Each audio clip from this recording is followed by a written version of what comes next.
tetapi itu adalah zatnya Allah, batin yang terlihat.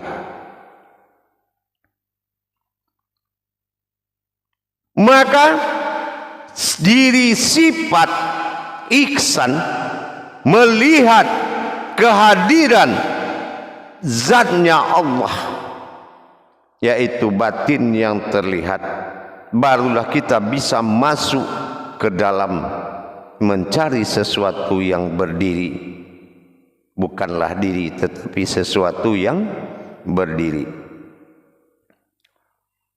Dengan kita melaksanakan amalan Al-Fatihah, di saat ta'alaihim kita melihat diri zat batin yang terlihat. Ghairil maghdubi alaihim, di sini kita melihat diri ihsan, diri halus, diri batin kosong. Itulah di dalam diri. Hanya itu yang bisa mengatakan Allah di dalam diri. Wa fi anfusikum afala tubsirun. Ada di dalam dirimu. Kenapa tidak engkau pikirkan? Kenapa tidak engkau lihat? Yaitu diri ihsan.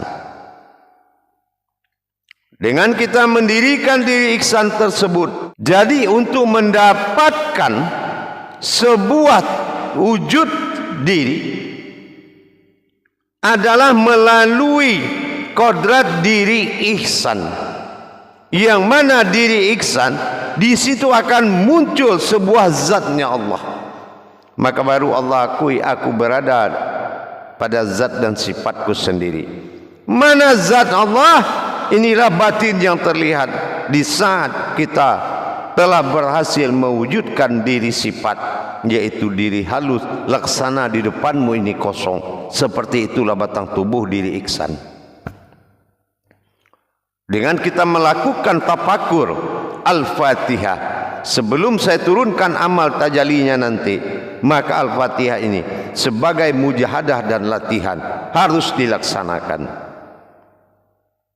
sampai muncul melihatnya diri batin bilah atau bi alaihim, menatap kepada ta'alaihim dengan masa khusyuk.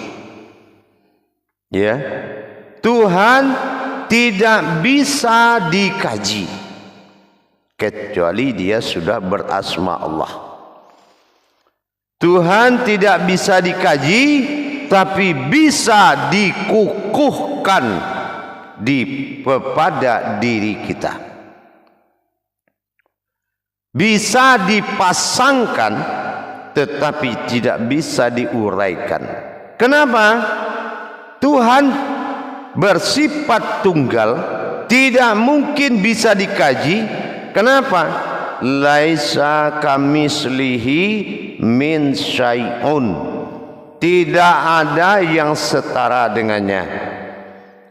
Jadi tidak ada lagi yang harus dikaji di samping Tuhan kecuali wujudnya di dalam wajibul wujud yang wajib diakui.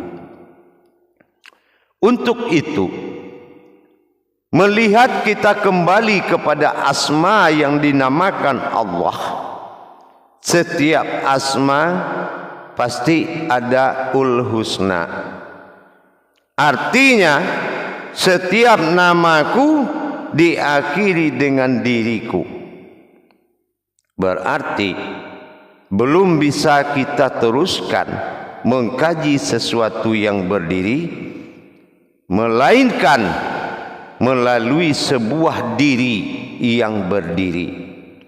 Siapa diri yang berdiri di dalam kalimat Allah?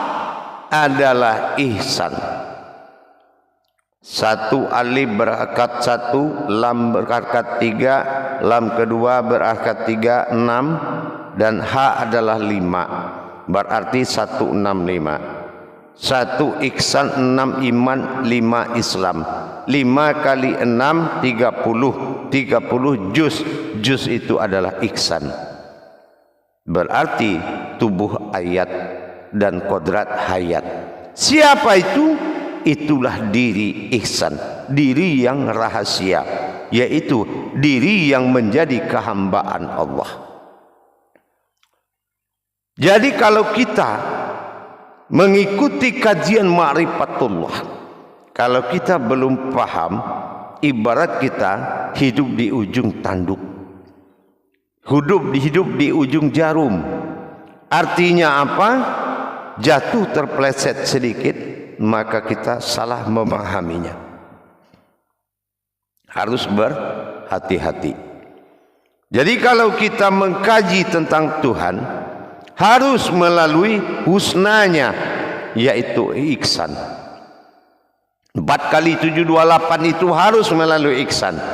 Maka kita proses melalui ihsan. Apa yang dikatakan Tuhan di dalam diri? Diri yang mana yang memiliki Tuhan di dalamnya? Diri itu banyak.